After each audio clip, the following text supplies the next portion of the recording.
how King Arthur took a wife and wedded Guinevere, daughter to Leodegrance, king of the land of Cameliard, with whom he had the round table.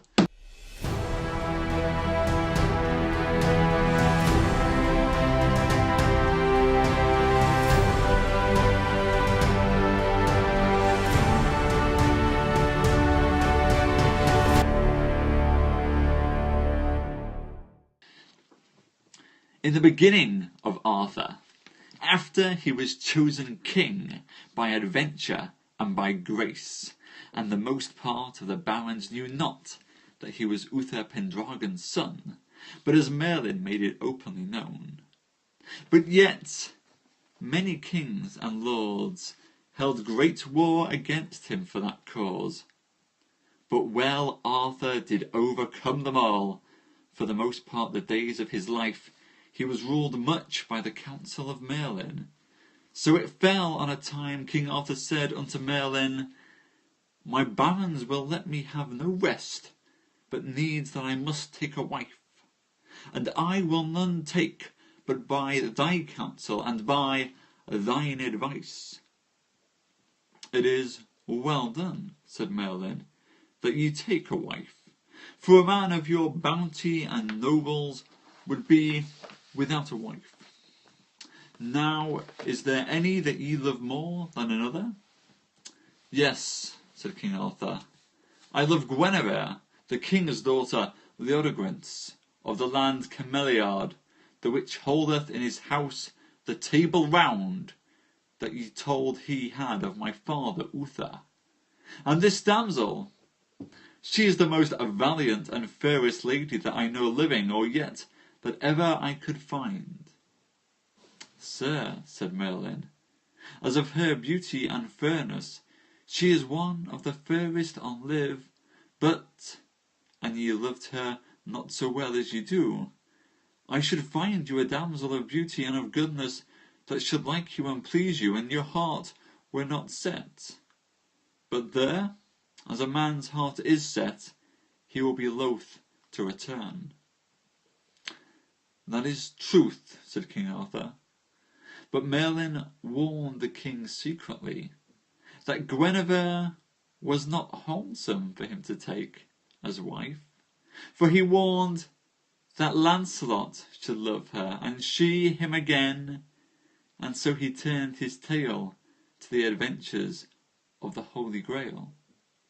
And then Merlin desired for the king to have men with him that should inquire of Guinevere, and so the king granted him. And Merlin went forth unto King Leodegrance of Cameliard, and told him of the desire of the king, that he would have unto his wife Guinevere, his daughter.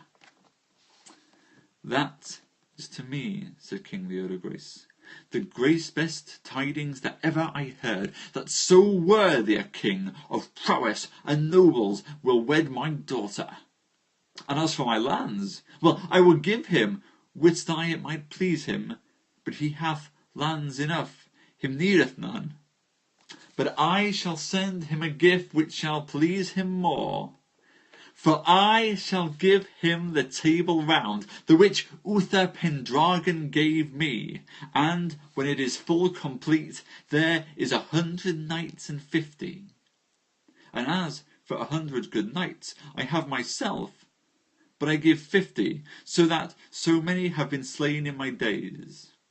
And so King Leodegrance delivered his daughter Guinevere unto Merlin, and the Table Round with the 100 knights.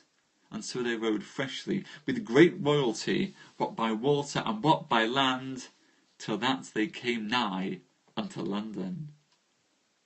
When King Arthur heard of the coming of Guinevere, and the 100 knights with the Table Round, then King Arthur made great joy for her coming, and that rich present, and said openly, This fair lady is passing welcome unto me, for I have loved her long, and therefore there is nothing so life to me.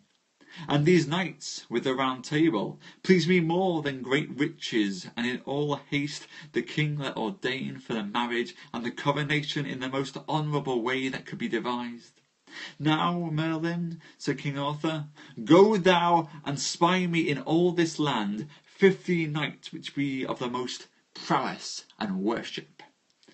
Within short time Merlin had found such knights that should fulfil 28 nights, but no more could he find. Then the Bishop of Canterbury was fetched, and he blessed the sieges with great royalty and devotion, and there set the 28 knights in the sieges. And when this was done, Merlin said, Fair sirs, you must all arise, and come to King Arthur for to do him homage. He will have the better will to maintain you. And so they arose and did their homage, and when they were gone, Merlin found in every sieges letters of gold that told the knights' names that had sitten therein. But 2 sieges were void, and so anon came young Gawain and asked the king a gift. Ask, said the king, and I shall grant it you. Sir, I ask that ye will make me a knight that same day ye shall wed fair Guinevere. I will do it with good will, said King Arthur, and do unto you all the worship that I may, for I must by reason that ye are my nephew, my sister's son. Hi, Karen, hi. We're just getting into the start of season 3 of Le Morte d'Arthur. King Arthur has sent for the woman he loveth most in all the realm, Guinevere, who has come down from her father's castle with her wedding gift, the round table around which can fit 150 knights. Arthur has sent for 150 knights to fill this table and is doing so now, but caution has been uttered unto Arthur by Merlin. For he has warned Arthur that this woman that he will take to wife, Guinevere, will not be truthful to him. For in time one of his own knights will betray him, Lancelot, and Lancelot will love Guinevere, and Guinevere will love Lancelot. Arthur, though, like so many in this tale to this point, does not heed the advice or prophecy of Merlin. I wonder what could happen there. We go to the final part of tonight's story of how a poor man riding upon a lean mare desired King Arthur to make his son a knight. I'm glad you think so, Caroline. I'm glad you think so.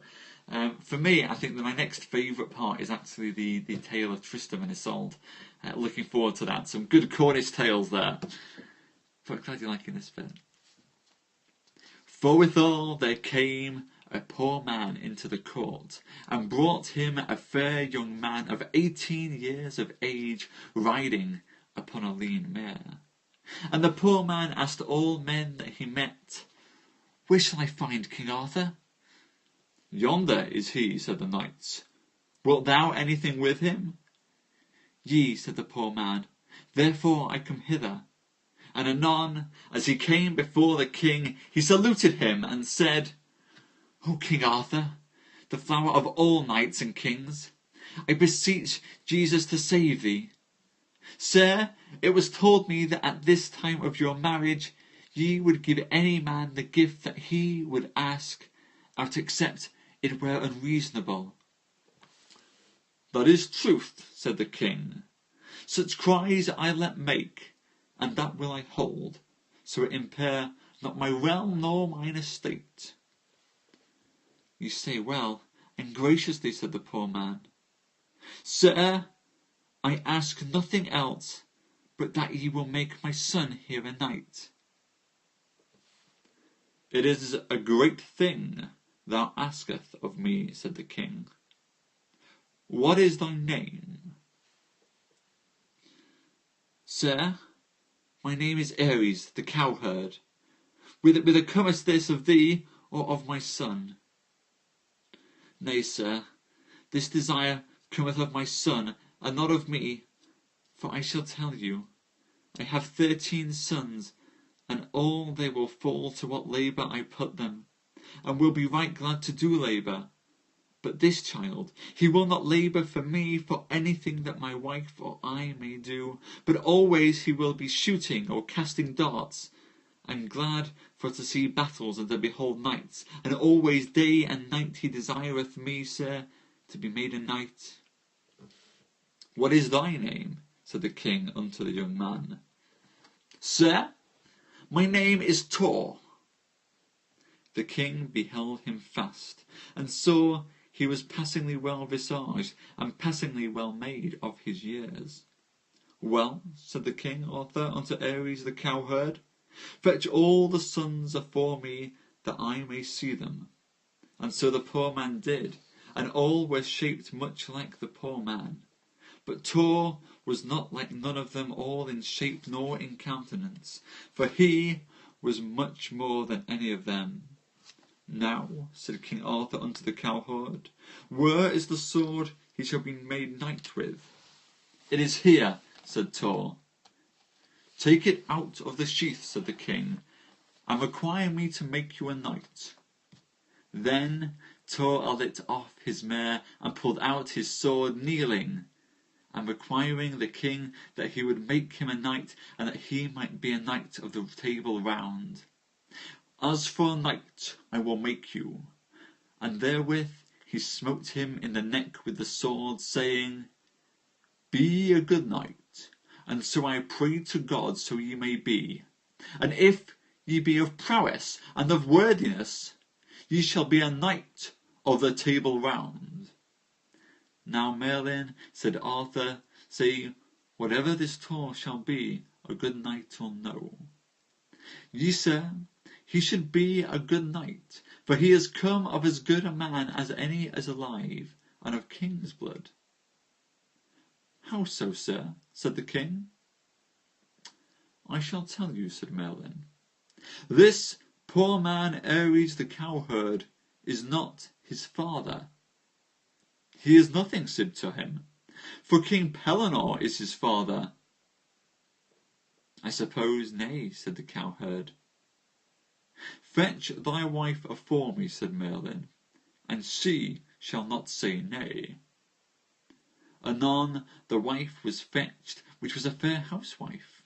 And there she answered Merlin full womanly, and there she told the king and Merlin that when she was a maid, and went to milk kine, there met she with a stern knight, and half by force he had my maidenhead.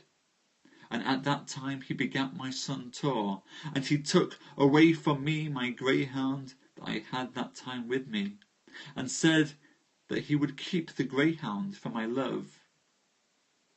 Ah, said the cowherd, I ween not this, but I may believe it well, for he had never no traces of me. Sir, said Tor unto Merlin, dishonour not my mother. Sir, said Merlin, it is more for your worship than hurt. For your father is a good man and a king, and he may right well advance you and your mother, for ye were begotten or ever she was wedded. That is truth, said the wife. It is the less grief unto me and of the cowherd. So there we have it. We begin season 3 with a wedding to come, a prophecy to be told, and the knights Gawain and Tor to join the Table Round, which has been brought down to Camelot. Quite excited about this. We're now getting a proper group of knights coming together for the round table. Really looking forward to the tales that come ahead, building off of this now.